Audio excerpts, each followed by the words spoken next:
أعوذ بالله من الشيطان الرجيم. بسم الله الرحمن الرحيم.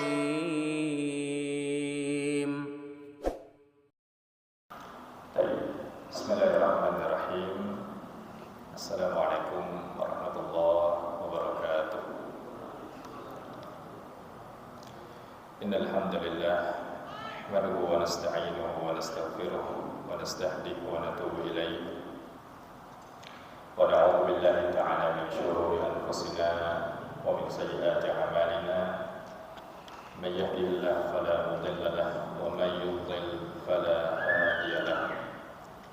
وأشهد أن لا إله إلا الله وحده لا شريك له وأشهد أن محمدا عبده ورسوله صلى الله عليه وعلى آله وأصحابه ومن تبعهم بإحسان إلى يوم الدين وسلم تسليما كثيرا.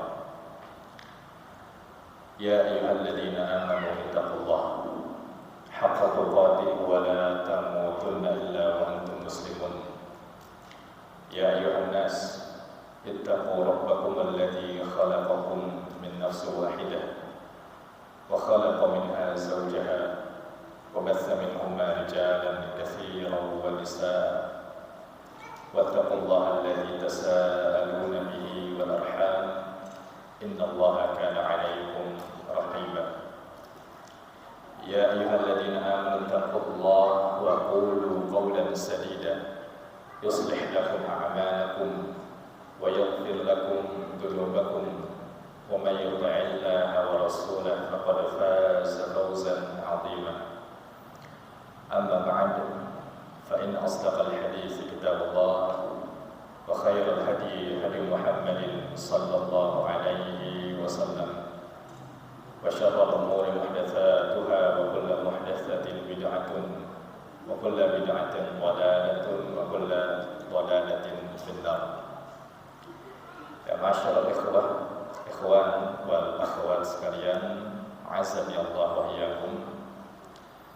Alhamdulillah, di siang hari yang berkah ini Allah Subhanahu wa taala memberikan kita semua kemudahan, kesehatan walafiat, taufik, sehingga kita semua bisa menghadiri bersama majelis ilmu yang mulia ini dalam rangka memperbaiki keilmuan kita, dalam rangka mengangkat kebodohan yang ada di dalam diri kita, dalam rangka menambah pundi-pundi pahala kita, dan dalam rangka insyaallah menghapus dosa-dosa kita.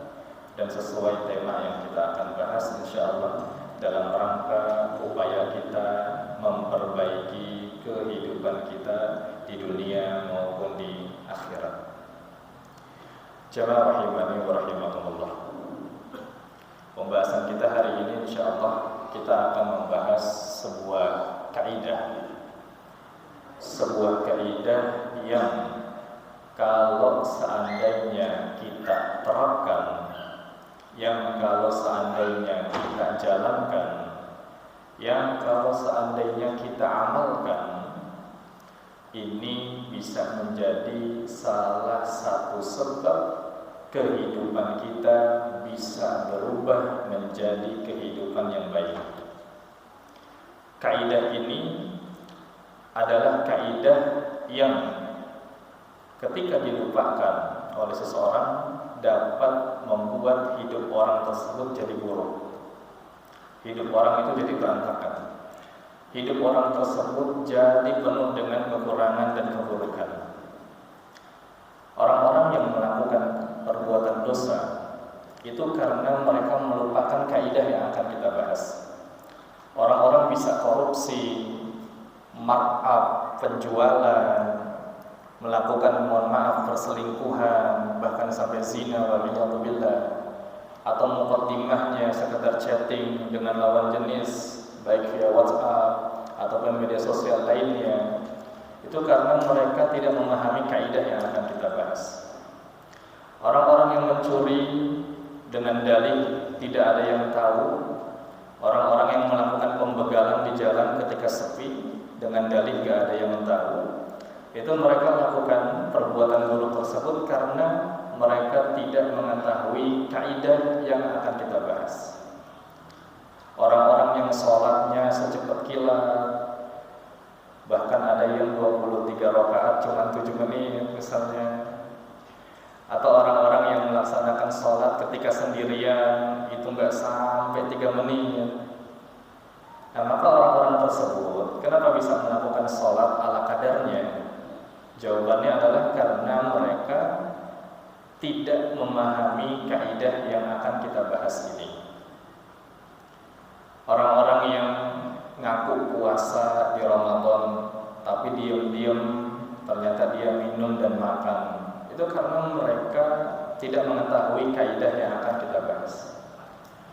Seorang anak yang merantau kuliah di luar kota, jauh dari orang tuanya, melakukan perbuatan-perbuatan buruk yang padahal ketika di depan orang tuanya dia mengatakan bahwa dia melakukan selalu perbuatan baik, namun kenyataannya sebaliknya. Anak ini karena belum mengetahui kaidah yang akan kita bahas, sehingga anak tersebut jatuh pada perbuatan buruk tadi. Nah, intinya adalah orang-orang yang melakukan berbagai keburukan, orang-orang yang melakukan berbagai dosa, mereka bisa melakukan dosa tersebut itu rata-rata karena tidak mengetahui kaidah yang akan kita sedang bahas.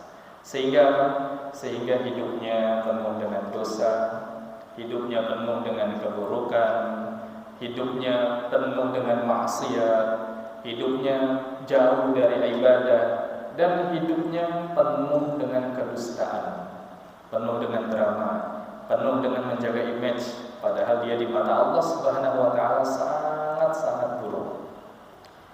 Oleh karena itulah, karena kita mengetahui betapa pentingnya tadi kaidah yang kita sebutkan, maka penting bagi kita untuk mengetahui, mempelajari, memahami, dan kemudian nanti mengamalkan kaidah yang akan kita bahas di siang hari ini.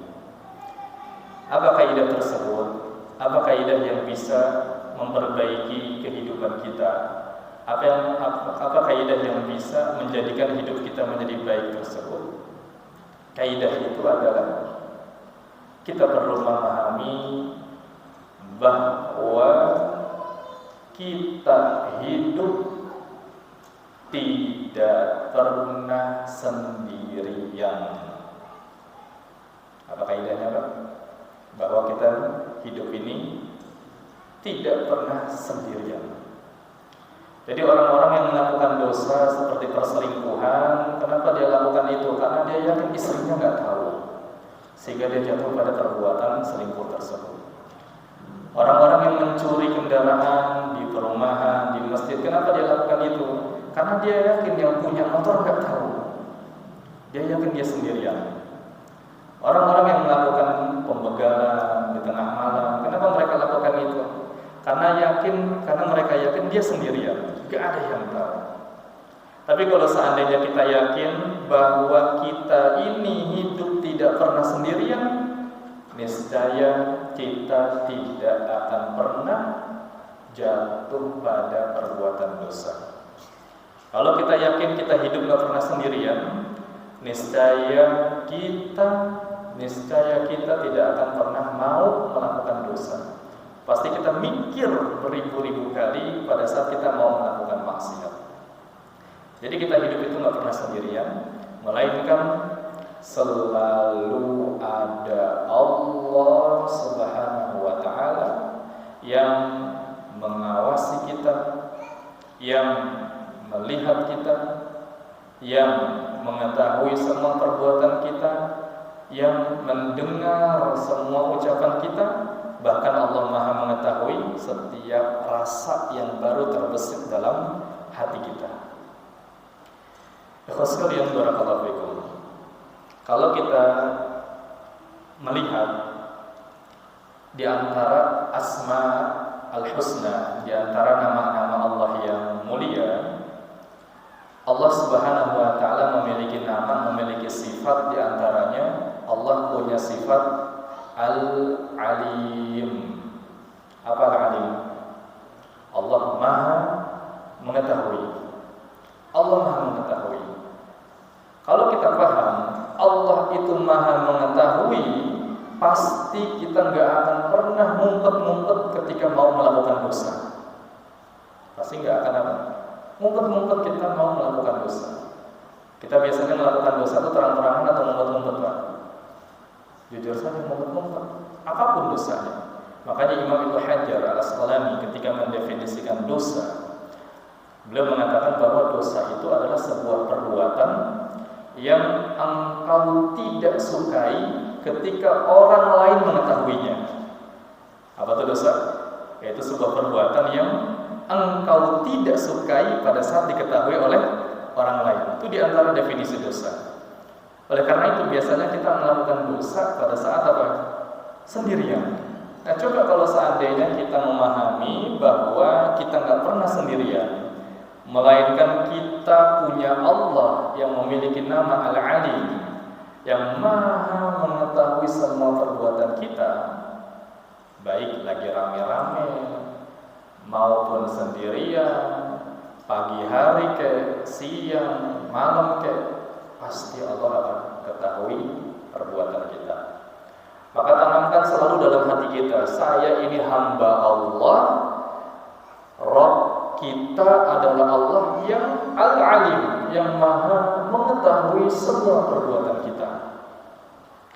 Bahkan ikhwan, pengetahuan Allah terhadap kita itu Allah lebih detailkan ke dalam sebuah sifat yang kita kenal dengan Allah itu punya nama Al-Khabir.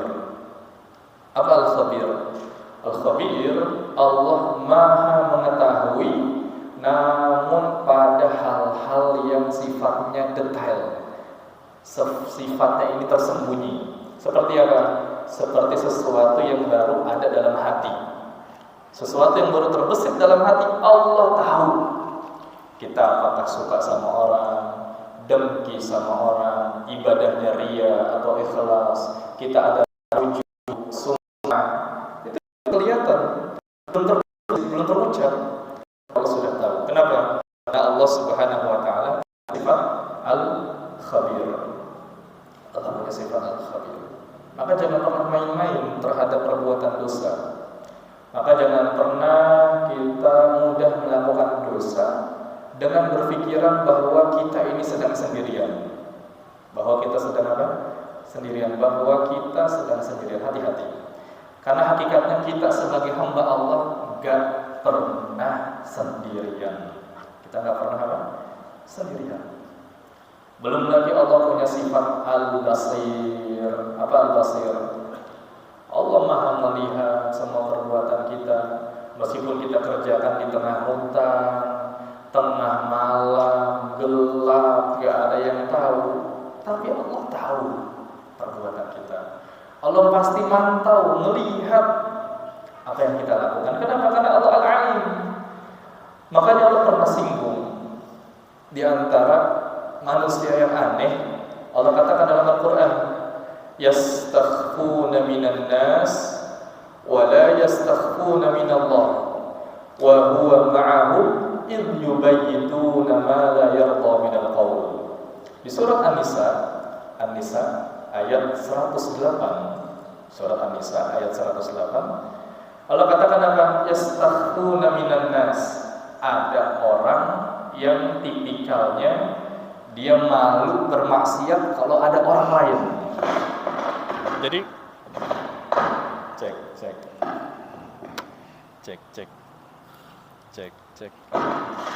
Ada lagi, Pak. Cek. Bismillah.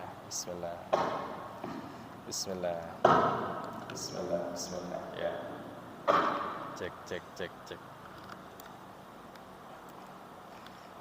Cek. Ini bisa nggak, Pak? Kalau ini bisa, pakai ini aja kali. Cek. Ya, monggo, Pak.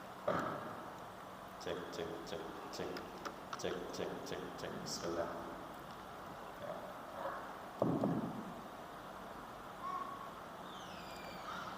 saya ulangi, kata Allah Ta'ala, yastakhfuna minan nas, ada orang yang karakternya kalau maksiat itu malunya pada saat ada orang lain. Jadi kalau ada orang lain, dia jaga image. Ada orang lain, jaim dia melakukan dosa, seolah-olah dia orang soleh. Itu pada saat ada orang lain. Tapi kata Allah, wala yastakhfuna minallah, tapi dia gak pernah malu pada saat maksiat sendirian, padahal di situ ada Allah. Padahal di situ ada siapa? Allah. Padahal kata Allah, wa huwa ma'ahum id yubayyituna ma la yarda minal qaul. Padahal meskipun dia kerjakan maksiatnya itu, kata Allah, di tengah malam, meskipun dalam kamarnya gak ada orang yang tahu dia sendirian, tapi wa huwa ma'ahum, Allah itu pasti sedang mantau perbuatan dia. Ya Allah sendiri. Maka jangan sampai kita jadi orang yang kayak gitu, yang kalau mau melakukan maksiat remnya cuma dipakai pada saat ada orang lain, tapi pada saat sendirian remnya belum. Padahal di saat yang sendirian itu ada Allah yang pasti juga mengetahui perbuatan dia. Maka kita harus pahami bahwa kita hidup itu punya Allah yang maha mengetahui. Kita hidup punya Allah yang maha melihat. Kita perlu memahami bahwa kita hidup punya Allah yang maha mendengar semua perbuatan kita. Ini selalu harus kita resapi, Pak, dalam setiap hari-hari kita, bahwa kalau saya ngapa-ngapain pasti saya sedang dipantau. Saya mau melakukan sesuatu pasti saya sedang dipantau. Saya mau berucap sesuatu pasti saya sedang dipantau. Saya mau melihat sesuatu pasti saya sedang dipantau. Saya mau ngetik sesuatu pasti saya dipantau. Saya mau buka sesuatu di laptop kita, di tablet kita, di handphone kita, pasti saya sedang dipantau. Ini kaidah yang harus kita catat, bahwa kita hidup tidak pernah apa? Sendirian. Kita hidup tidak pernah sendirian. Maka jangan pernah bermain-main dengan api maksiat dengan dalih gak ada orang lain yang mengetahui perbuatan kita. Ya jemaah rahimani wa rahimakumullah. Bahkan ketika kita berusaha untuk melupakan Allah pada saat kita sendirian, tapi Allah Subhanahu wa ta'ala menambah beberapa perangkat lain. Allah menambah beberapa hal yang lain untuk senantiasa mengawasi kita.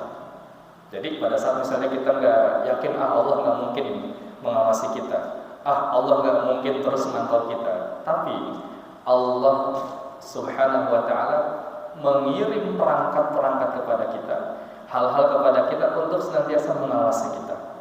Di antaranya ada 4 hal. Ada 4 hal yang Allah kirimkan kepada kita untuk menjadi pengawas kita. Ada berapa?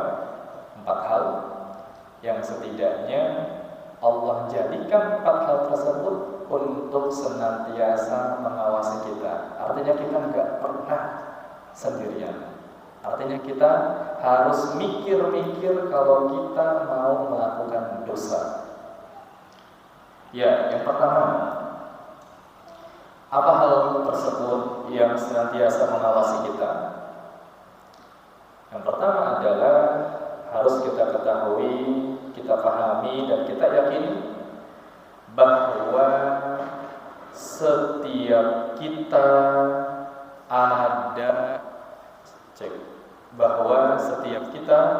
ada dua malaikat yang selalu bersama kita. Ntar tak ganti dulu Pak ya.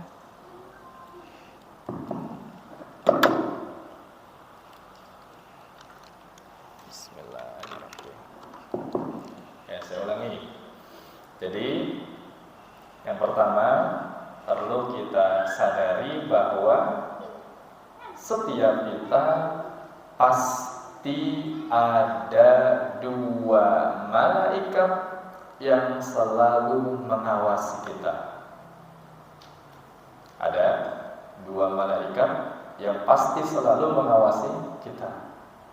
Ini malaikat terus ngikutin kita kemanapun kita pergi. Malaikat terus ngikutin kita, walaupun kita lagi wangi, kayak lagi bau, lagi nggak sedap aromanya, malaikat terus nempel kita, nggak peduli. Kita lagi senang, lagi susah, lagi bahagia, lagi taat atau lagi bermaksiat, malaikat ini harus apa? Akan selalu apa? Mengikuti. Makanya hati-hati terhadap semua tindak tanduk yang kita lakukan. Hati-hati setiap pandangan yang kita lemparkan, setiap ucapan yang kita keluarkan, setiap gerak-gerik tubuh yang kita lakukan. Hati-hati, karena setiap kita terdapat dua malaikat yang selalu mengawasi kita. Jadi kalau kita dagang, terus customer kita, konsumen kita nggak tahu cacat barang yang kita jual, malaikat pun catat nanti bahwa si fulan pernah menjual barang yang cacat dan cacatnya tersebut nggak diketahui oleh konsumennya. Kita yang mengurangi timbangan, penjualnya nggak tahu, pembelinya nggak tahu. Hati-hati bahwa malaikat itu tetap akan nyatat semua perbuatan kita. Kata Allah Subhanahu wa taala di dalam Al-Qur'an, "Wa ma yalfidhu min qawlin illa ladayhi raqibun 'atid." Kata Allah taala, "Wa ma yalfidhu min qawlin." Tidaklah setiap sepatah kata yang keluar dari mulut manusia melainkan apa? Illa ladayhi raqibun 'atid. Melainkan ada dua malaikat, Raqib dan Atid, yang selalu mencatat ucapan dia. Jadi hati-hati Pak. Setiap perbuatan kita, pandangan kita, ucapan kita, pendengaran kita, itu semuanya apa? Pasti diaudit, dicatat rapi sama kedua malaikat itu. Bahkan di surat Al-Kahfi, Allah Subhanahu wa taala menjelaskan yang akan dicatat oleh malaikat bukan hanya ibadah-ibadah yang besar saja. Yang dicatat malaikat bukan hanya perbuatan-perbuatan yang besar saja. Yang akan dicatat malaikat bukan hanya perbuatan-perbuatan yang nampak saja. Tapi setiap perbuatan yang kecil, samar, tersembunyi, itu juga pasti dicatat oleh malaikat tersebut. Apa kata Allah dalam surat Al-Kahfi? Kata Allah, "Wa wudi'al kitab fataral mujrimina mushfiqin mimma fihi wa yaqul ya wailataha ma li hadzal kitab." Kata Allah, "Wa wudi'al kitab." Pada saat nanti di hari kiamat, masing-masing orang dikasih buku catatan amalnya. Nih, buku catatan antum. Ini punya antum. Ini punya antum. Dikasih semuanya. Maka kata Allah, "Fatarul mujrimina musyfiqin." Nanti kelihatan tuh mana orang-orang yang semasa di dunia suka melakukan dosa. Nanti ketahuan mana orang-orang yang suka melakukan maksiat pada saat dikasih kitab. Apa tandanya? Tandanya pada saat mereka dikasih kitab, mereka akan teriak menjerit, ya wailataha ma li hadzal kitab. Spontan dia bilang, "Wah, buku apaan nih? Gak mau saya terima." Kenapa? Karena dia tahu isi bukunya ini adalah catatan maksiatnya dulu, kelihatan. Dan kata Allah berikutnya apa? Kitab tersebut la yughadiru saghiratan wala kabiratan illa ahsaha. Kata Allah, di buku tersebut la yughadiru, tidak meninggalkan perbuatan saghiratan, baik yang kecil, yang samar, yang tersembunyi, wala kabiratan, apalagi yang besar, illa ahsaha, melainkan dicatat rapi, teraudit rapi di dalam buku tersebut.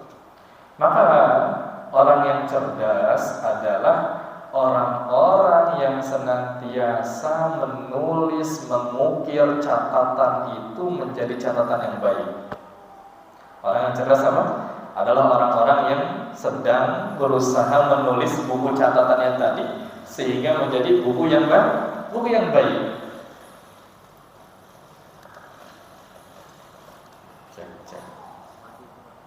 Cek. Ayah monggo. Ya. Belum dimatiin kayaknya. Cek.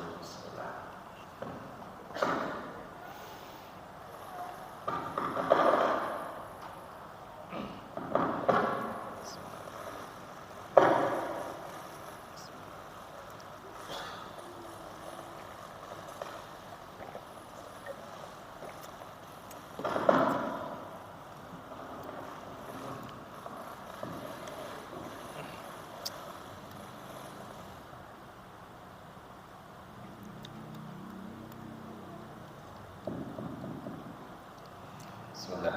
Bismillah. Ya, saya ulangi. Jadi orang yang cerdas itu adalah orang-orang yang senantiasa menyusun rangkaian-rangkaian catatan baik di buku catatan amalnya untuk nanti dia bisa panen di akhirat kelak. Sementara orang yang bodoh adalah orang-orang yang dia sudah tahu bahwa amalnya itu dicatat rapi, namun dia membiarkan buku tersebut berisikan catatan-catatan buruk. Itu orang yang bodoh. Dia udah tahu dicatat amalnya, namun dia membiarkan isi catatannya itu buruk semua. Maka orang yang bodoh. Maka balik lagi ke pembahasan kita nggak pernah sendirian. Di antara yang membuat kita nggak pernah sendirian adalah di kiri kanan kita ada dua malaikat, raqib dan atid yang senantiasa mengawasi kita. Tapi itu perangkat pertama yang Allah kirimkan pada kita untuk selalu menemani kita agar kita nggak sendirian. Yang kedua, ikhwas sekalian, barakallahu fikum. Perangkat yang Allah kirimkan untuk kita agar kita nggak pernah sendirian adalah ketahuilah bahwa kita nggak pernah sendirian karena kita punya tangan dan kita punya kaki yang keduanya ini juga selalu mengawasi kita. Jadi sederhananya tangan dan kaki kita tuh bukan diam-diam aja, tapi saat ini dia sedang menjadi pengawas bagi kita semua.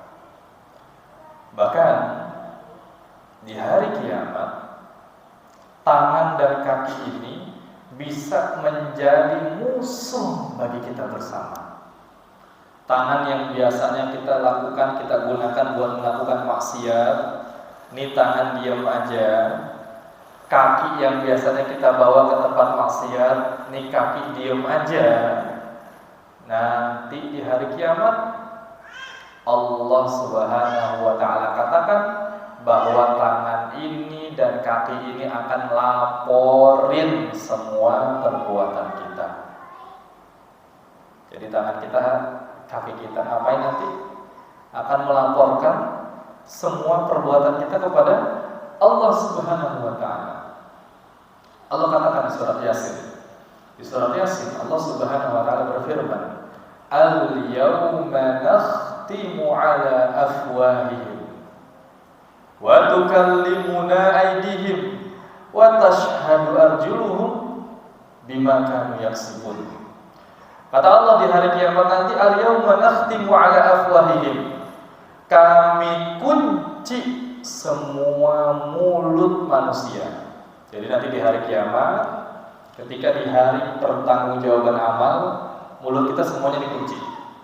Enggak dikasih kesempatan buat bicara, tidak dikasih izin untuk bicara. Kenapa? Karena mulut kita ini terbiasa berdusta. bisa saja nanti pun melakukan dusta yang sama, maka mulut kita dikunci. Terus apa yang terjadi? Wa tukallimuna aydihim. Nanti tangan kita lah yang akan berbicara. Tangan kita yang akan ngelaporin. Kurang lebih nanti tangan kita akan berkata, ya Allah, dulu nih si fulan menggunakan saya untuk bermaksiat kepadamu ya Allah. Nanti kurang lebih tangan kita akan berkata, ya Allah, nih si fulan dulu menghukum saya dengan bermaksiat kepadamu ya Allah. Nanti kurang lebih tangan kita akan berkata, ya Allah, dulu si fulan bawa saya untuk melakukan maksiat, maka hukumnya ya Allah hari ini bagaimana dulu dia melakukan maksiat kepadamu. Tangan kita Allah untuk kalimuna tangan berdoa. Maka jaga tangan kita nih, jangan sampai kita gunakan tangan kita untuk melakukan maksiat.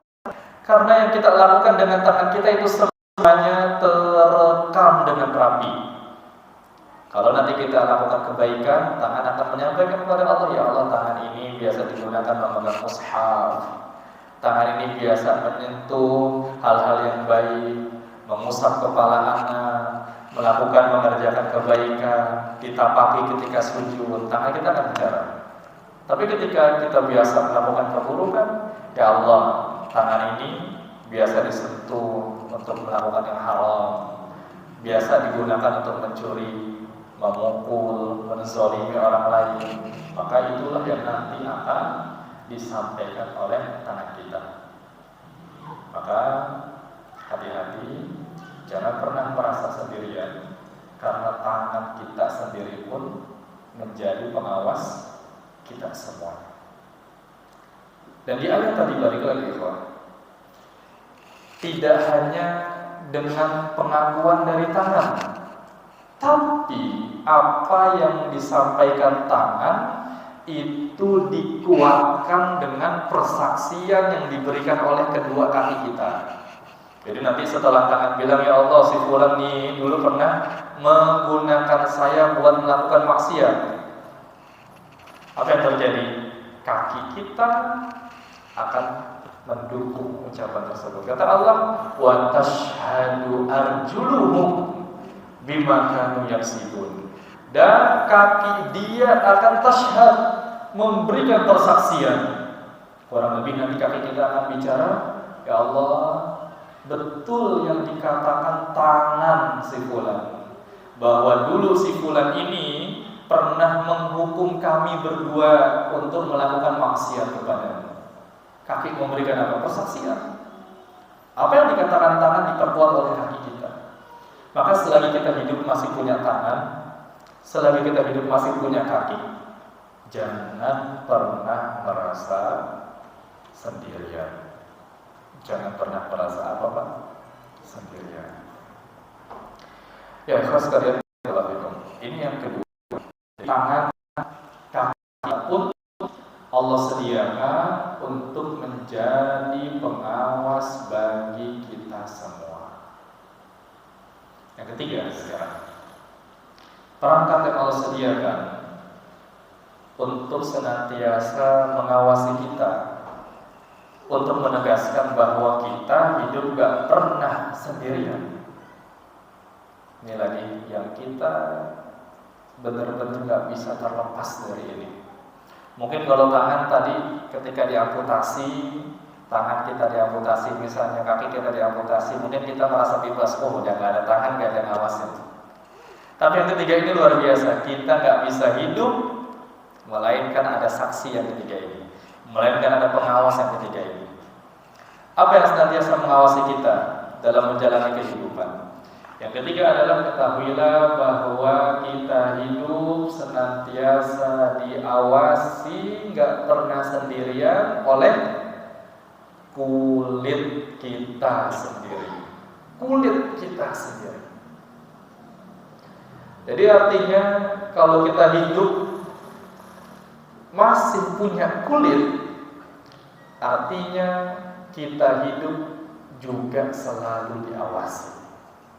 Jadi ini kulit kita nih yang senantiasa kita rawat, yang kita kasih skincare misalnya, kita jaga dari panas matahari, kita jaga agar gak terluka, kita jaga agar gak bisulan, kita jaga agar gak korengan. Kulit kita ini kata Allah apa? Nanti di hari kiamat sama seperti tangan kaki kita, ikut melaporkan semua yang kita kerjakan. Artinya selama kita hidup, kulit kita ini mengawasi kita. Artinya selama hidup kulit senantiasa nemenin kita. Maka hati-hati teman, jangan pernah kita mudah melakukan maksiat dengan merasa kita sendirian. Jangan pernah kita melakukan maksiat dengan mudah, mengerjakan dosa dengan begitu mudah dengan dalih gak ada yang tahu. Jangan pernah kita main dekat-dekat sama api dengan dalih istri atau suami kita gak tahu. Bahaya. Kenapa? Karena pada saat yang sama meskipun kita tanda petik sendirian, tapi kita masih ada apa? Kulit yang selalu nempel sama badan kita. Allah Subhanahu wa taala menyebutkan kisah ini di surat Fussilat. Di surat Fussilat ayat yang ke-21. Di ayat tersebut Allah Subhanahu wa taala, Fussilat ayat 21. Di ayat tersebut Allah menceritakan bahwa nanti di hari kiamat para pendosa, para ahli maksiat, mereka bingung, mereka kaget. Kenapa? Karena kulitnya kok sekarang bisa bicara, kok sekarang kulitnya ngelaporin dia. Padahal dulu semasa hidup nih kulit diam aja, kayak gak ngapa-ngapain. Nah, maka kata Allah Subhanahu wa taala, wa qalu li juludihim lima syahidtum alaina. Kata Allah taala, para penghuni neraka mereka bertanya kebingungan. Wa qalu li juludihim, mereka berkata kepada kulit mereka, lima syahidtum alaina. Wahai kulit, kenapa kok kamu sekarang laporin saya? Kulit, kenapa kok dulu saya melakukan maksiat kamu diam saja, sekarang kamu nyampein semuanya ke Allah? Para penghuni neraka bingung, kok dosa-dosa saya bisa-bisanya disebutin satu-satu sama kulit sendiri. Apa kata kulit kita? Qalu antaqanallahu allati antaqa kullasyai. Kata kulit kita di hari kiamat nanti, kata kulit, ketahuilah bahwa hari ini Allah lah yang mengizinkan saya untuk bisa bicara. Maka kami bisa bicara. Sementara dulu di dunia, kata kulit, kami hanya diizinkan untuk mantau perbuatan kamu. Makanya kami diam. Karena bisa jadi kalau kulit bisa bicara hari ini, mungkin bisa diajak vokal kok. Ya udah nggak usah ngasih tahu, nanti saya rawat. Mungkin bisa seperti itu. Tapi hari ini kulit nggak Allah kasih izin buat bicara. Makanya kulit apa? Diam. Pada saat kita melakukan maksiat, kita melakukan dosa, kulit kita diam. Tapi nanti antaqanallahu allati antaqa kullasyai. Kulit kita melaporkan, bisa bicara, nyebutin satu-satu, pretelin satu-satu semua dosa-dosa yang kita lakukan.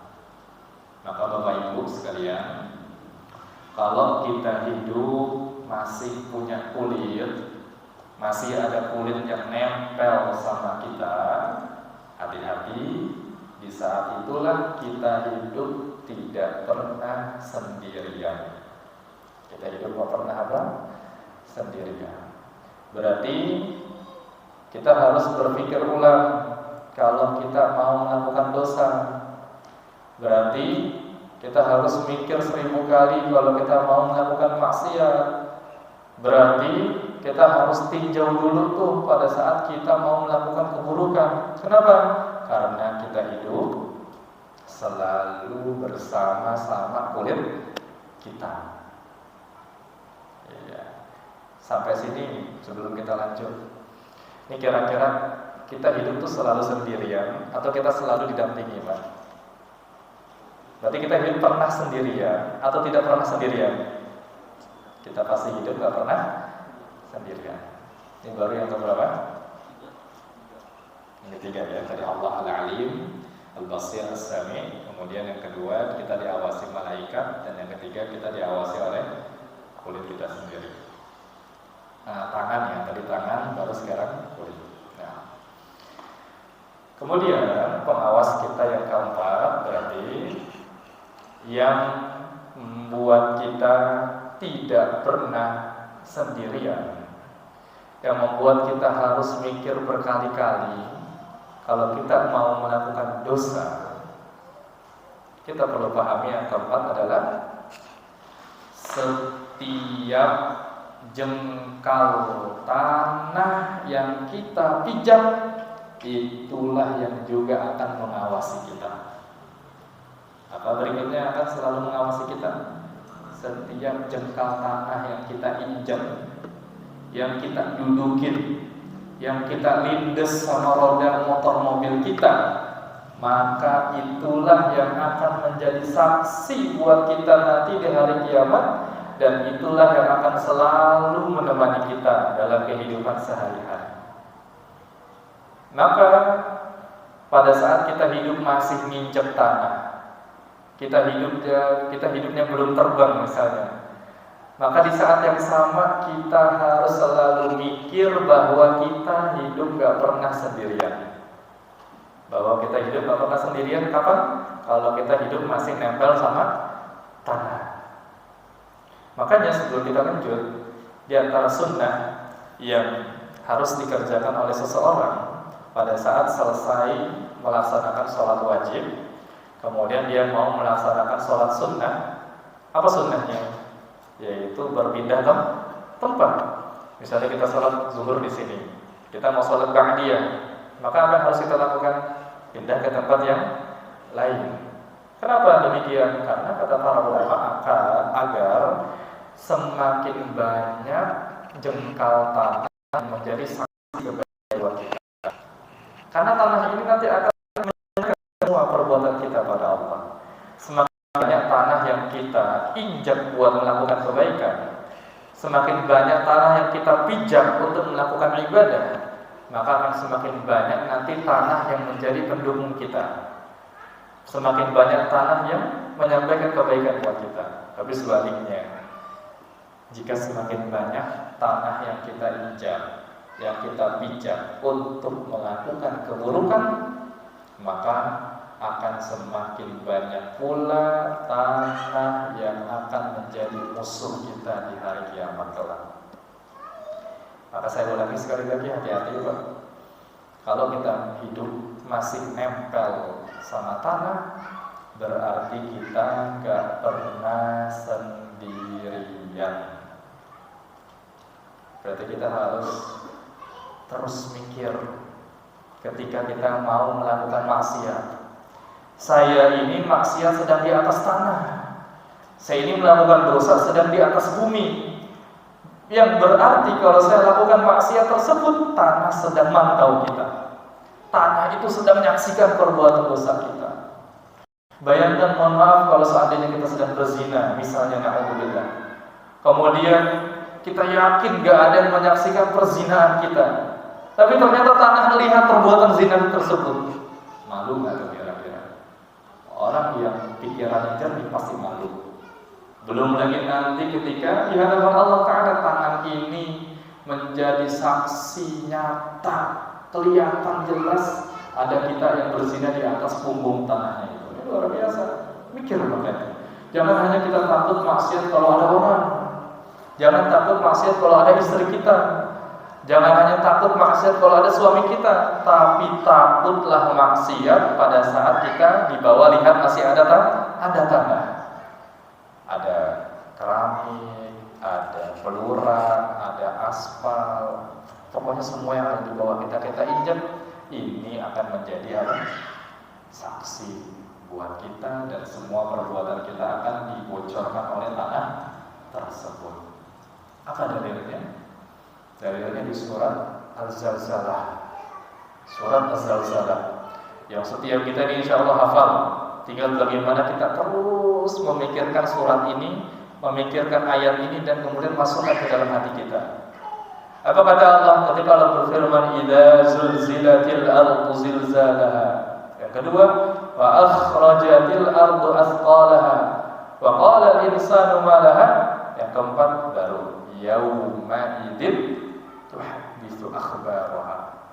Kata Allah di hari kiamat, bumi nanti di hari kiamat yauma idzin tuhadditsu akan berbicara, menyampaikan, membocorkan tuhadditsu akhbaraha, semua yang pernah terjadi di atas punggungnya.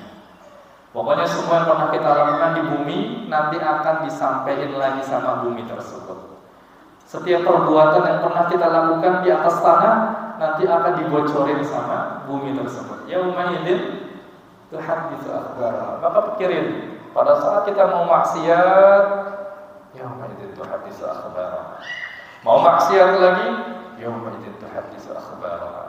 Kita mau melakukan dosa lagi, diam-diam pikirin, yauma idzin tuhadditsu akhbaraha. Setiap tanah yang kita pijak itu pasti merekam, mengetahui maksiat yang sedang kita lakukan. Maka betul sekali bahwa kita hidup ini tidak akan pernah apa? Sendirian. Tidak pernah sendirian. Maka jangan mudah melakukan dosa sekali lagi pada saat dengan dalih kita sedang sendirian. Jangan mudah melakukan maksiat dengan anggapan nggak ada yang mudah.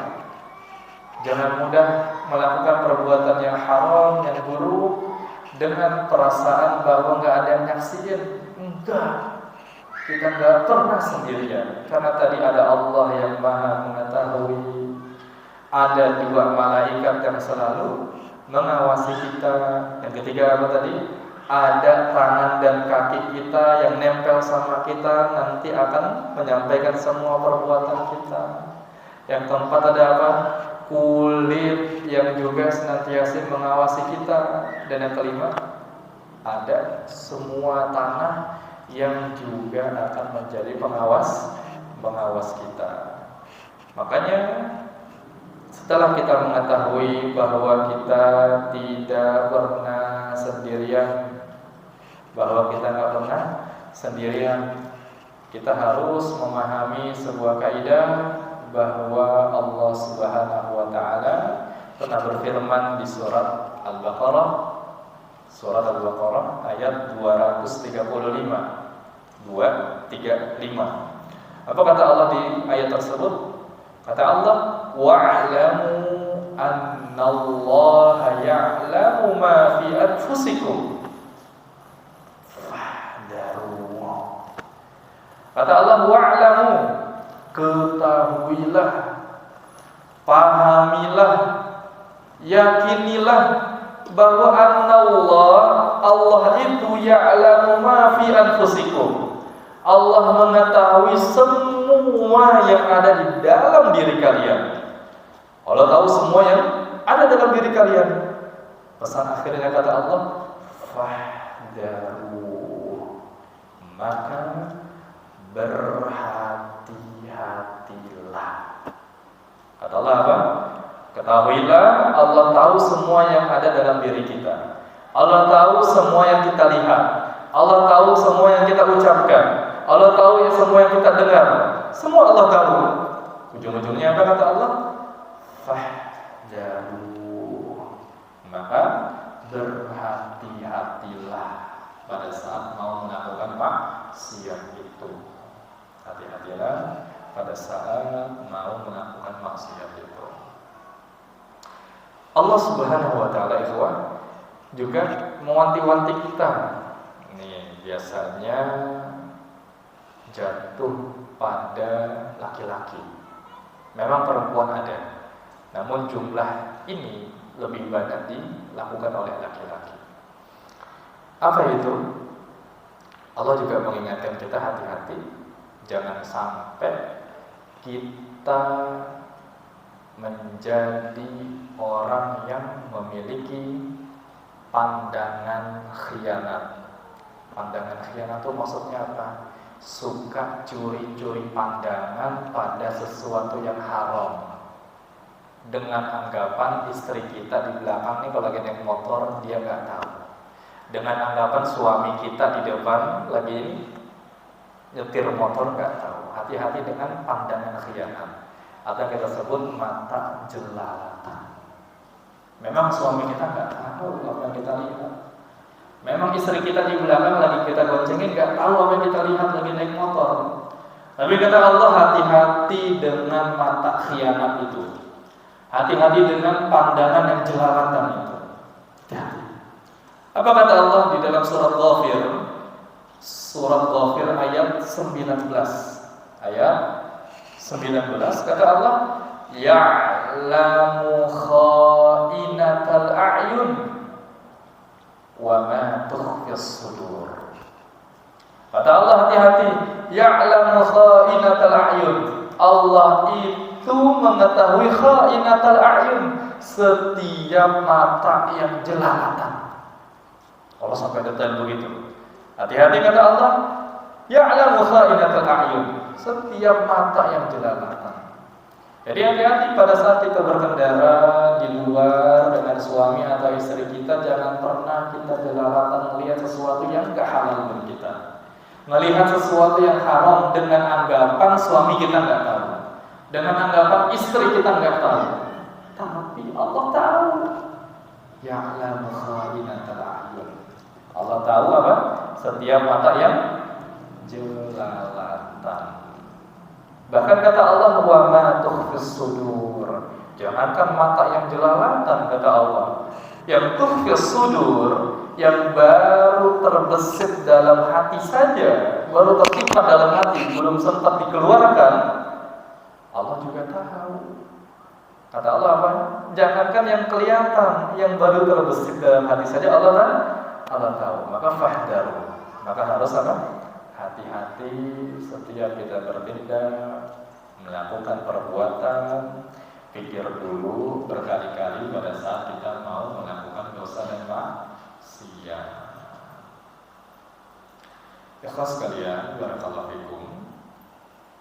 Termasuk yang perlu kita pahami dalam pembahasan ini adalah kita semua juga tidak pernah sendirian pada saat kita sholat. Saya ulangi kalimatnya. Kita juga tidak pernah sendirian. Kita nggak akan pernah sendirian pada saat kita sholat. Jadi meskipun kita sholatnya munfarid, apa munfarid? Sholat sendirian, tapi ketahuilah kita juga nggak pernah sendirian.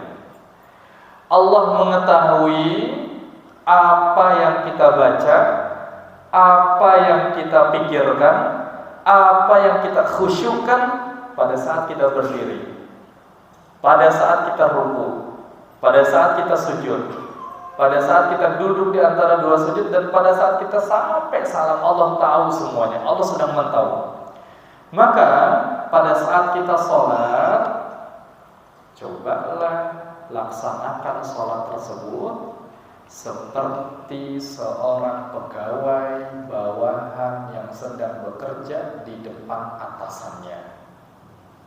Maka seperti apa? Kurang lebih seorang pegawai bawahan yang bekerja di hadapan siapa? Atasannya. Itu pegawai biasanya kalau lagi kerja ada atasannya gimana, Pak? Bukan cuma berusaha sempurna. Kalau bisa semuanya harus dilihat orang lain, saya doang yang paling bagus. Nah, sholat itu juga harus begitu, bahwa kita sholat itu senantiasa diawasi oleh Allah Subhanahu wa Ta'ala. Makanya Nabi kita yang mulia Sallallahu Alaihi Wasallam itu pernah berkata ketika ditanya oleh Jibril alaihissalam, ya Muhammad, akhbirni anil Islam, akhbirni anil ihsan. Ketika Jibril bertanya kepada Rasulullah Sallallahu Alaihi Wasallam, wahai Muhammad, kabarkanlah kepadaku, kasih tahu aku, kata Jibril, apa itu ihsan. Ketika Nabi Sallallahu Alaihi Wasallam menyebutkan apa itu ihsan, Nabi mengatakan ihsan itu adalah anta'budallaha ka'annaka tarah Fa in lam takun tara fa innahu yaraka. Kata Nabi SAW, ihsan itu adalah an ta'budallah. Kamu beribadah dengan cara seolah-olah kamu sedang melihat Allah. Itu namanya ihsan. Apa ihsan? Kita beribadah seakan-akan kita sedang melihat Allah Subhanahu wa ta'ala. Gimana sih orang kalau kerja sedang melihat bosnya? Ya tadi, dia nggak pernah akan mau kelihatan kerjaannya buruk. Nah, sama kita dalam sholat itu juga harus begitu. Kita sholat seolah-olah kita harus sedang melihat Allah. Terus kata Nabi, wa illam takun tara, kalau kita nggak bisa melihat Allah, kita memang nggak bisa melihat Allah, maka di akhir kata Nabi, fa innahu yaraka. Kita harus pahami bahwa kalau kita nggak bisa melihat Allah, Allah lah yang memantau sholat kita tersebut. Allah lah yang memantau ibadah kita tersebut. Makanya, ikhlas sekalian, termasuk dalam sholat, nggak boleh kita sholat ketika di masjid khusyuknya luar biasa kelihatan, bacaannya dipanjang-panjangin, terus kemudian ditahan-tahan muapnya. Tapi pada saat di rumah gelar sajadah, luar biasa cepatnya, muap terus, pikiran kemana-mana. Jangan sampai seperti itu. Karena kita ibadah sholat maupun di rumah maupun di masjid sama. Kita ibadah bukan di hadapan manusia, tapi sholat kita di mana? Di hadapan Allah Subhanahu wa ta'ala. Nah, makanya di ayat yang lain, di surat Asy-Syu'ara, di surat apa Pak? Asy-Syu'ara, ayat yang ke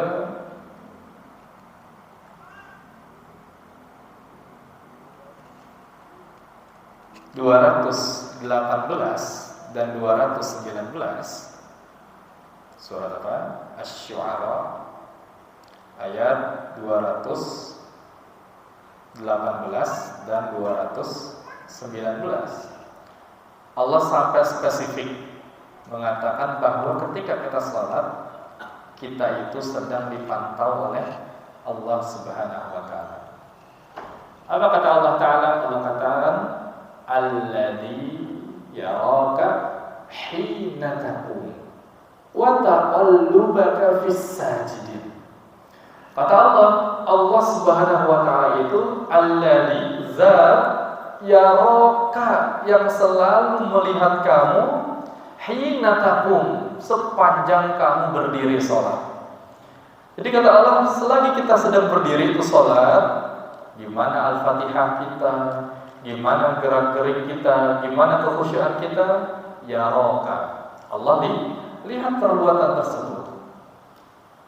Bukan hanya berdiri, bahkan kata Allah, setelah alladzi yaraka hina taqum, kita dilihat pada saat berdiri. Kata Allah berikutnya apa? Di 219, wa taqallubaka fis sajidin. Sampai kita berpindah posisi ruku, berpindah posisi sujud, berpindah posisi duduk di antara dua sujud, tahiyat sampai salam, Allah pun selalu memantau sholat kita.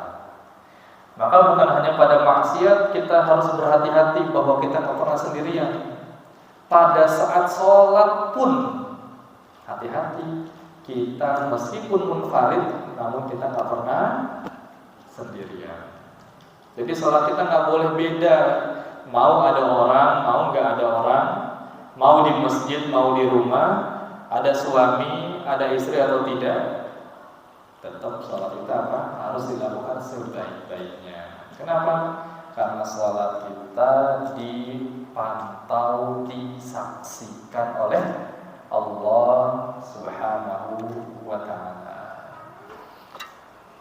Ya sekalian, barakallahu fikum.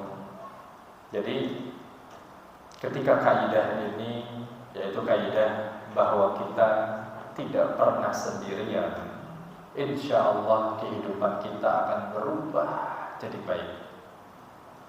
insya Allah kehidupan kita akan bisa sedikit demi sedikit jauh dari keburukan.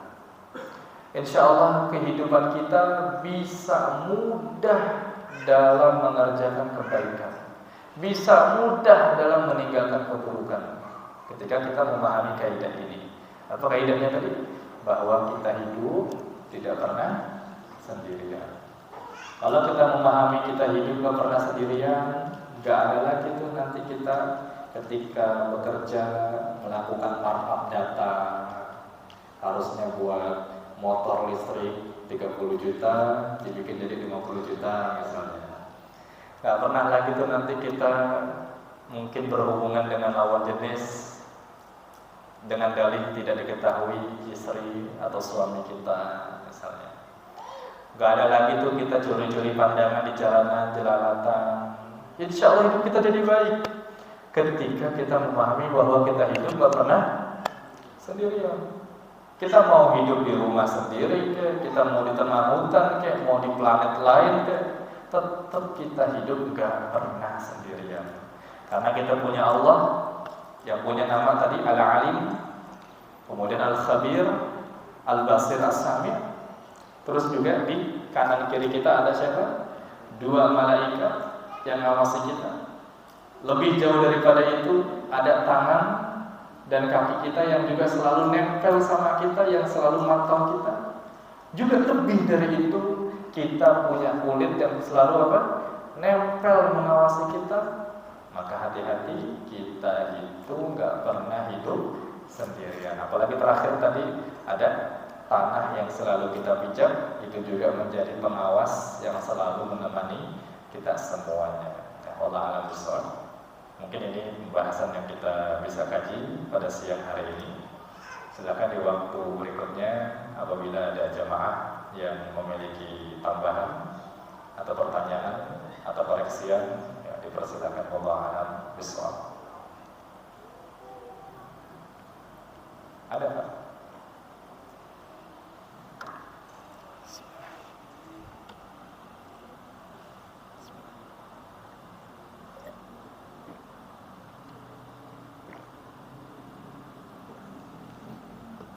Ibu ada nggak Bu?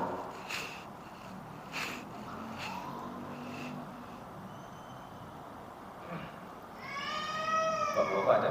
Awal? Ya boleh. Silakan. Assalamualaikum. Ini terkait materi ini bagaimana hubungannya dengan tawakal Ustaz? Ya, jadi pendapat ini bagaimana koordinasinya dengan tawakal? Pengertiannya seperti apa? Ya, atau komparasinya seperti apa? Ya, tawakal itu kan kita setelah berusaha menyerahkan hasilnya kepada Allah Subhanahu wa Ta'ala. Tawakal itu kita berusaha, kita bekerja, kita berupaya, namun berkaitan hasil kita serahkan kepada Allah. Enggak, ini masalah yang disebut oleh para ulama ihsan atau muraqabatullah, senantiasa diawasi oleh Allah Subhanahu wa Ta'ala. Ada lagi Bapak? Atau Ibu-ibu ada nggak kertas? Oh Bapak silakan.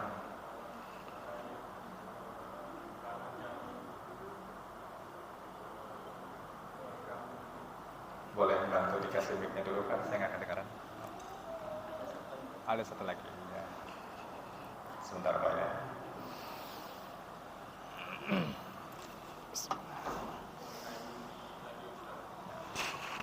Terkait bumi ya.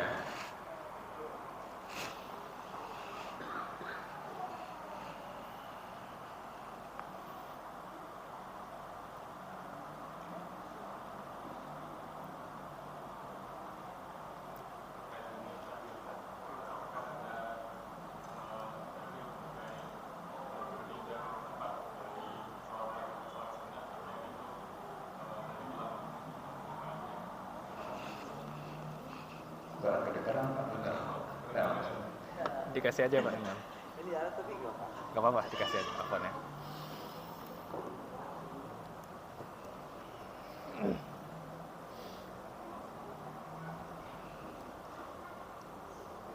Assalamualaikum warahmatullahi wabarakatuh. Assalamualaikum warahmatullahi wabarakatuh. Ahlan Ustaz, terkait bunyi tadi, Ya. apakah ada keterangan dalil terkait kita harus berpindah dari tempat sholat wajib kita ke sholat sunnah, atau itu dari keterangan para ulama?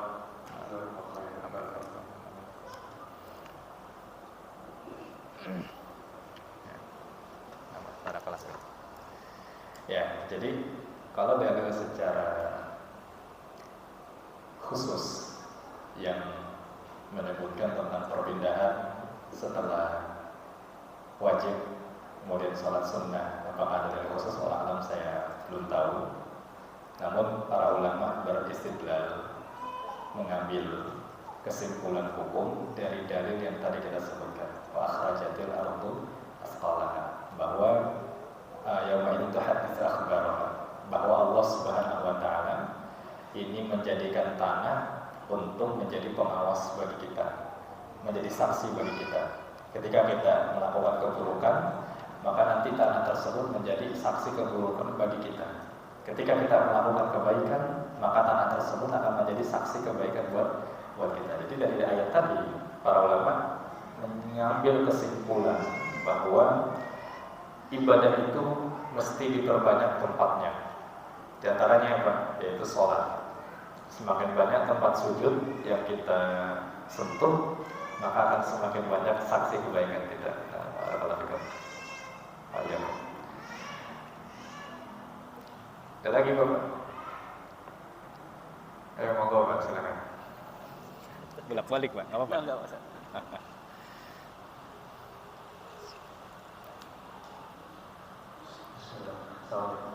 Assalamualaikum. Berkaitan dengan keyakinan bahwa kita selalu tidak sendiri. Mungkin kita sudah punya pengetahuan dan keyakinan hal itu. Cuman di prakteknya kita tetap kalah dengan hawa nafsu, tetap berbuat maksiat, tetap berbuat apa dolim, maka itu tanda lemahnya iman kita. Terima kasih. Ya, salah barakallahu. Insya Allah yang paling banyak pahalanya beliau ya, bolak-balik nganterin mixernya. Ya, jadi satu sisi kita sudah tahu bahwa kita hidup nggak pernah sendirian, tapi kadang hawa nafsu kita lebih dominan daripada pengetahuan kita itu, sehingga kita udah tahu Allah sedang memantau, kita jatuh lagi kepada lubang yang sama, kita masuk lagi kepada kesalahan yang sama. Kita mengulangi lagi perbuatan buruk yang sama, padahal kita sudah tahu. Kalau pertanyaannya apakah itu diantara tandanya lemahnya iman, ya iya. Itu merupakan tanda lemahnya keimanan seseorang. Ketika dia sudah mudah melakukan maksiat pada saat dia sudah tahu Allah Subhanahu wa taala mengawasi. Mungkin berikutnya pertanyaannya adalah bagaimana agar kita bisa menumbuhkan rasa itu. Bagaimana mewujudkan ilmu yang sudah kita ketahui ini agar bisa kita praktekkan istiqomah. Mungkin ini pertanyaan yang lebih bagusnya. Di antaranya, yang pertama adalah agar kita bisa mewujudkan apa yang sudah kita ketahui itu. Kita harus senantiasa berdoa kepada Allah Subhanahu wa taala. Kita harus berdoa pada Allah Subhanahu wa taala agar kita diberikan kekuatan untuk bisa meninggalkan perbuatan buruk. Di antara doa yang mesti kita baca, itu di antaranya doa yang ada di dalam ayat Al-Quran. Kemudian kita rubah domirnya, Allahumma habbib ilaina al-iman wa zayyinhu fi qulubina wa karrih ilaina al-kufra wal fusuqa wal isyan waj'alna min ibadika ar-rasyidin. Nanti silakan dihafalkan. Itu di ayat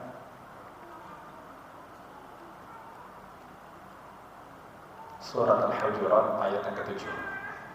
Surat ayat Al-Hujurat ayat yang ke-7. Nanti di situ domirnya atau kata gantinya harus dirubah. Kata Allah, Allahumma habbib ilaina al-iman. Doa kita menjadi Allahumma ya Allah habib ilaina iman. Jadikanlah kami cinta kepada keimanan. Itu satu. Ya Allah, jadikanlah kami cinta kepada keimanan. Kemudian wazayyinhu fi qulubina, dan hiasilah keimanan tadi agar senantiasa berada dalam hati kami, senantiasa menghiasi dalam diri kami. Itu yang kedua. Yang ketiga, wa karrih wazayyinhu fi qulubina wa karrih ilaina al-kufra wal fusuq wal isyan, dan jadikanlah kami benci terhadap apa? Al-kufra, kekafiran. Jadikanlah kami benci kepada kefasikan, dan ya Allah, jadikanlah kami benci terhadap maksiat. Dan terakhir yang keempat, waj'alna min ibadika rasyidin, dan jadikanlah kami orang-orang yang mendapatkan petunjuk. Jadi 4 doa ini setidaknya kita lantunkan. Kalau nggak bisa pakai tadi, kita pakai bahasa Indonesia saja. Ya Allah, jadikanlah kami cinta kepada keimanan. Yang kedua, jadikanlah keimanan tersebut menghiasi hati kami. Dan yang ketiga, jadikanlah kami benci terhadap kekufuran, benci terhadap kefasikan, dan benci kepada perbuatan maksiat. Dan yang keempat, jadikanlah kami ya Allah orang-orang yang mendapat petunjuk. Ya, doa-doa lain intinya kita minta agar kita bisa diberikan sifat ihsan tersebut. Kemudian di antara tipsnya, ini juga disebutkan oleh Imam Ibnul Jauzi dalam kitab Talbis Iblis beliau. Imam Ibnul Jauzi menyebutkan di antara kiat agar iman kita bisa menguat dulu untuk bisa meninggalkan perbuatan maksiat, dan agar kita bisa mewujudkan bahwa Allah ini senantiasa mengawasi kita. Di antara tipsnya untuk sementara waktu di awal-awal adalah, kata beliau, jangan pernah kita membiarkan diri kita dalam keadaan sendirian dan nganggur tanpa pekerjaan. Dalam artian nganggur kerja bukan maisha, tapi tanpa kegiatan. 2 hal ini nasihat beliau.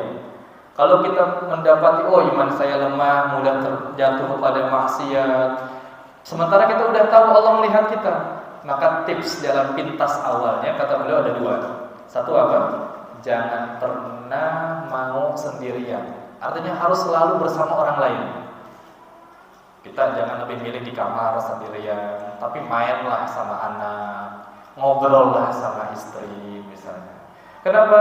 Di antara alasannya, kata para ulama, karena syaitan lebih dominan mempengaruhi kita pada saat kita sendirian.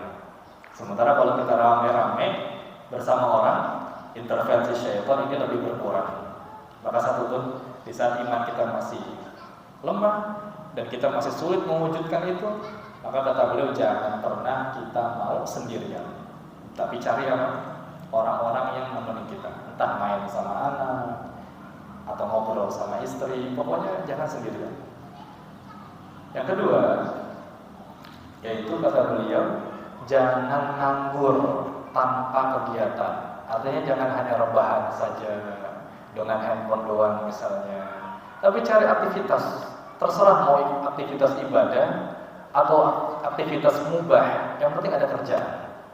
Misalnya kita di rumah punya akuarium misalnya, udah daripada rebahan sendirian, kasih makan aja tuh ikan. Kita terbebas dari dosa jadinya. Atau kita di rumah punya pot bunga, tanaman hias, tanam cabai misalnya, udah siram aja tuh tanaman kita. Ada kegiatan, jangan pernah sendirian. Karena kalau kita sendirian juga nganggur tanpa kegiatan, syaitan lebih dominan mempengaruhi kita. Dan nasihat yang disampaikan oleh Imam Ibnul Jauzi rahimahullah ta'ala rahmatan wasi'ah. Baik, Allah a'lam bishawab. Lagi Pak, berikutnya.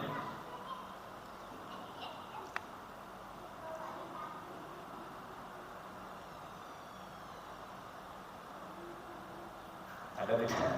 Cukup? Dari ibu ada nggak ibu? Baik, jika tidak ada, saya mungkin sedikit menyampaikan materi lain, insya Allah manfaat bagi kita semua. Ikhlas sekalian, barakallahu fikum. Kita sebagai rata-rata kita orang tua hari ini, nggak ada yang jomblo apa ya, rata-rata orang tua ya. Rata-rata kita kepala keluarga dan kita sebagai orang tua. Allah Subhanahu wa ta'ala di dalam Al-Quran ini menyebutkan bahwa kita punya tanggung jawab besar terhadap keluarga kita. Kita punya apa? Tanggung jawab besar terhadap keluarga kita. Tanggung jawab yang tertuang dalam sebuah ayat yang masyhur, ayat yang mayoritas kita menghafalnya, tapi implementasinya agak sulit. Apa ayat tersebut? Ayat itu yang Allah sebutkan dalam Al-Quran, ya ayyuhalladzina amanu qu anfusakum. Berikutnya wa ahlikum naro. Ini hafal nih kita nih. Sering dengar nih. Wahai orang-orang yang beriman, kata Allah apa? Qu anfusakum. Jagalah diri kalian. Ini kita semua diminta buat jaga diri kita sendiri.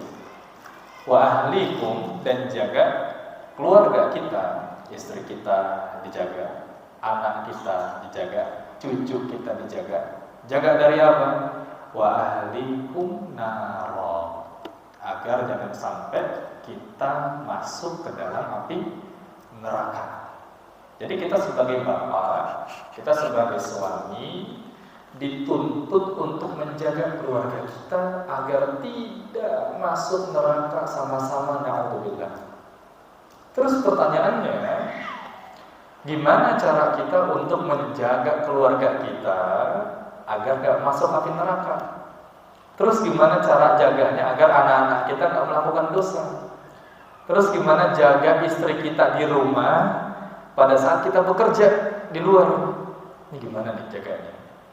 Apakah kita kurung anak kita di dalam rumah aja gitu, nggak dikasih izin main? Atau anak kita nggak kasih handphone misalnya? Atau caranya istri kita kurung dalam rumah aja, nggak diizinkan keluar, atau gimana? Nah, ternyata para ulama kita terdahulu telah menyebutkan di antara cara untuk menjaga kita dan keluarga kita agar gak masuk api neraka yang disebutkan oleh Ali bin Abi Thalib radhiyallahu ta'ala anhu. Ini dinukil oleh Imam At-Tabari dalam tafsir beliau. Disebutkan caranya adalah alimuhum wa adibuhum. Apa caranya? Gimana caranya agar kita dan keluarga selamat dari api neraka? Caranya adalah alimuhum, ajarkan mereka, wa'adibuhum, dan didik mereka terhadap ilmu agama. Jadi cara paling ampuh, paling utama buat menjaga keluarga kita agar gak masuk api neraka bareng-bareng adalah dengan cara ngajarin, didik mereka ilmu agama. Kenapa kok ilmu agama yang diajarkan? Kenapa kok ilmu agama yang bisa menjaga? Para ulama sebutkan, karena kalau kita sebagai orang tua memberikan fasilitas kepada anak kita, memberikan uang kepada keluarga kita, memberikan kenyamanan kepada keluarga kita, memberikan warisan mungkin kepada keluarga kita, maka kaidahnya harta tersebut semakin banyak kita berikan, maka akan semakin membuat anak kita capek dan kelelahan. Ini kalau kita kasih apa? Harta, uang, rumah, sawah, semakin banyak kita kasih, maka akan semakin banyak anak kita capek dan lelahnya. Kenapa? Karena para ulama sebutkan al-ilmu yahfaduna wa ammal malu nahfaduhu. Apa kata para ulama? Bahwa kalau kita punya ilmu, maka ilmu ini yang akan menjaga kita. Kalau kita punya ilmu ini akan apa? Menjaga kita. Contoh misalnya, orang ngambil motor mudah banget cicilan leasing. Orang punya rumah gampang bener KPR. Tapi kita enggak. Kenapa mereka mudah, kita enggak? Karena kita tahu ilmu tentang riba. Karena kita tahu bahwa riba riba itu dosanya besar. Karena kita tahu bahwa riba itu nggak main-main konsekuensinya. Sehingga apa? Karena kita punya ilmu itu yang jaga kita dari perbuatan dosa. Sementara mereka, kenapa terjatuh? Karena mereka nggak punya ilmunya. Atau contoh lain misalnya, kenapa hari ini kita sesusah apapun kita tetap berusaha menjaga sholat? Meskipun kita lagi capek, meskipun kita lagi susah, lagi sibuk, tetap kita prioritaskan sholat. Tapi kenapa di luar sana orang jangankan sibuk, nganggur saja nggak sholat? Mudah sekali tiap adzan ini nggak mengerjakan sholat. Bahkan terkadang depan masjid, samping masjid, rumahnya nggak ke masjid. Wallah, apakah di rumah sholat atau enggak? Tapi intinya nggak ke masjid. Kenapa mereka mudah seperti itu? Sementara kita tidak. Karena kita tahu ilmu tentang wajibnya sholat. Kita tahu tentang pentingnya sholat, sehingga ilmu inilah yang menjaga kita sehingga bisa melaksanakan sholat dengan baik. Nah, anak-anak kita juga gitu. Kalau kita ingin anak-anak kita terjaga, terselamatkan agar tidak masuk ke dalam api neraka, kata Ali bin Abi Thalib, "Alimuhum wa adibuhum."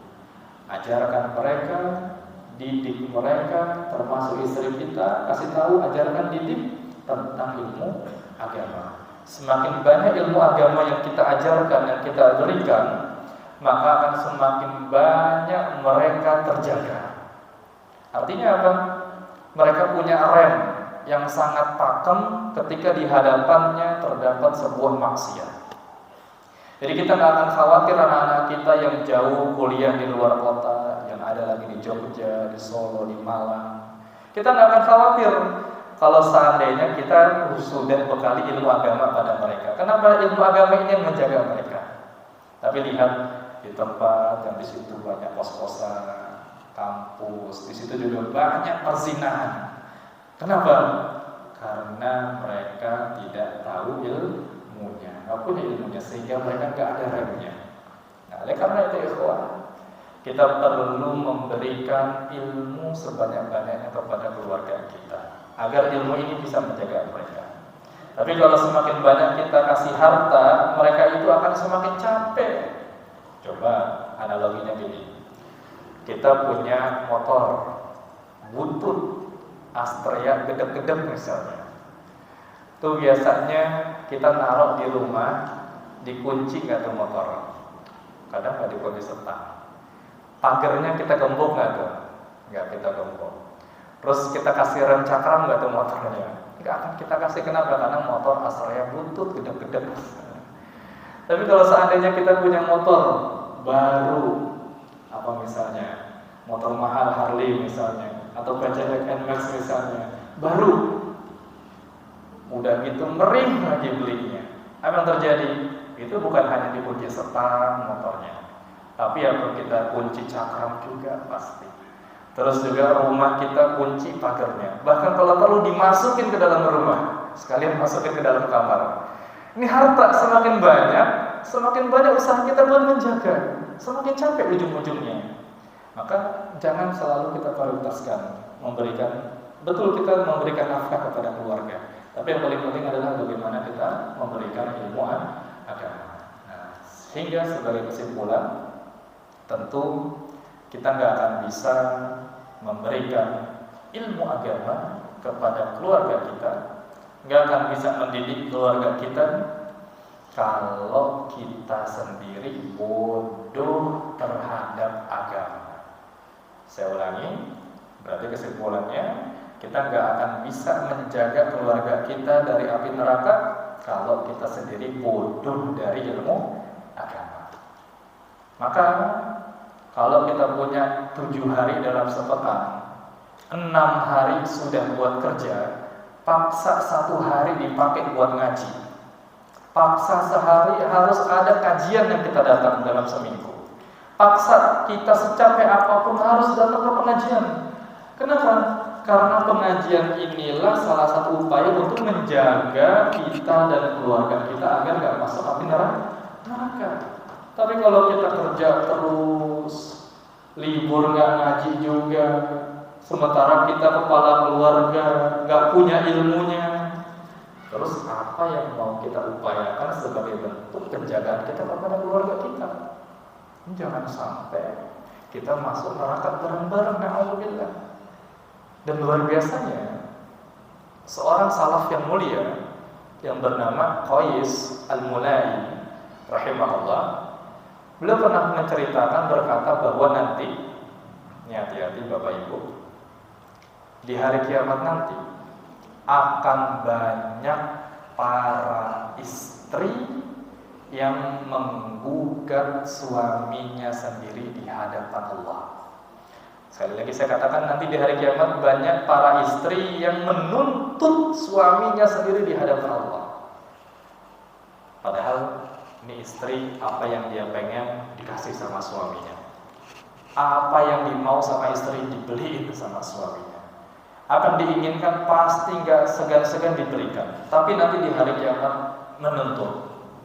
Disebutkan oleh Qais Al-Mulai bahwa nanti di hari kiamat ada istri yang tukhasimu zawjaha yaumal qiyamati 'inda Allah.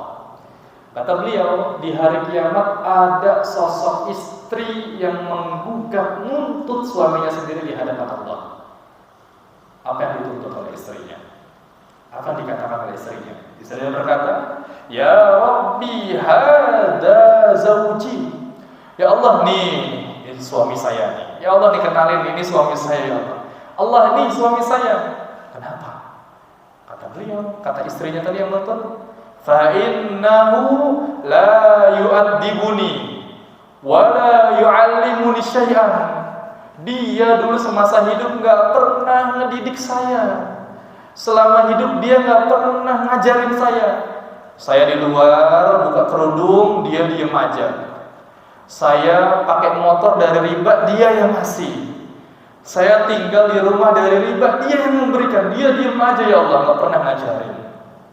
Tapi kata beliau, fa innama huwa ya'tini bi khubzis su.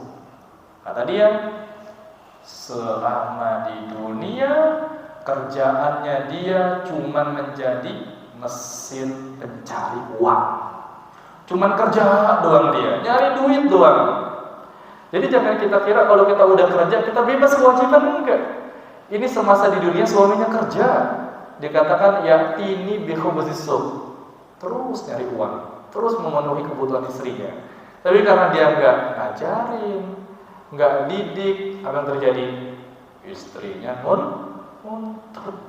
Ya Allah, nih dia nih suami saya enggak pernah ngedidik saya.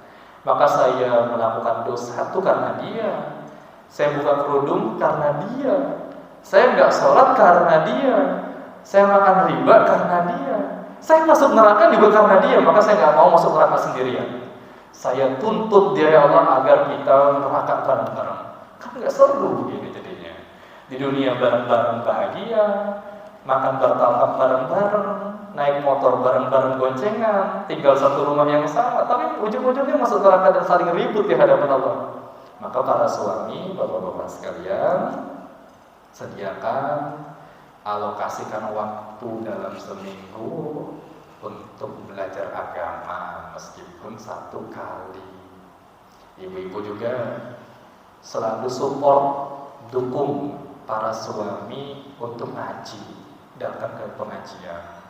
Kalau suami kita agak-agak malas datang pengajian, bukan hanya support, dorong, suruh bahwa inilah kunci kebaikan kehidupan rumah tangga kita yang akan memudahkan suami kita menjadi pemimpin.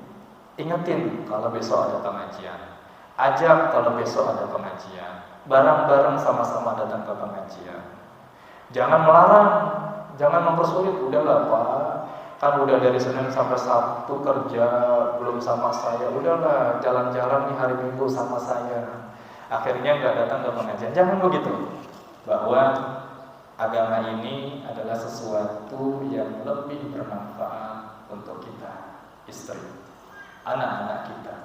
Jangan sampai nanti kita menjadi istri yang menuntut suaminya sendiri di hadapan Allah Subhanahu wa Ta'ala. Ya, wallahu a'lam. Mungkin ini yang bisa kami sampaikan. Kurang lebihnya mohon dimaafkan. Semoga kita semua senantiasa diberikan taufik oleh Allah Subhanahu wa taala. Semoga kita dimudahkan segala urusannya oleh Allah Subhanahu wa taala. Semoga Allah senantiasa memberkahi semua aktivitas kita. Allah ampuni dosa-dosa kita. Allah lipat gandakan pahala kita. Allah angkat derajat kita. Allah titipkan rasa ihsan di hati kita bahwa kita senantiasa diawasi oleh Allah Subhanahu wa taala, dan semoga kita semuanya kembali dikumpulkan oleh Allah Subhanahu wa taala di surganya Allah Subhanahu wa taala. Amin ya rabbal alamin. Wassallallahu wasallam ala nabiyyina Muhammadin wa ala alihi wa sahbihi ajma'in. Kita akhiri bersama dengan kafaratul majlis. Subhanakallahumma wa bihamdika asyhadu an la ilaha illa anta astaghfiruka wa atubu ilaik. Wa akhiru da'wana alhamdulillahi rabbil alamin. Wassalamualaikum warahmatullahi wabarakatuh.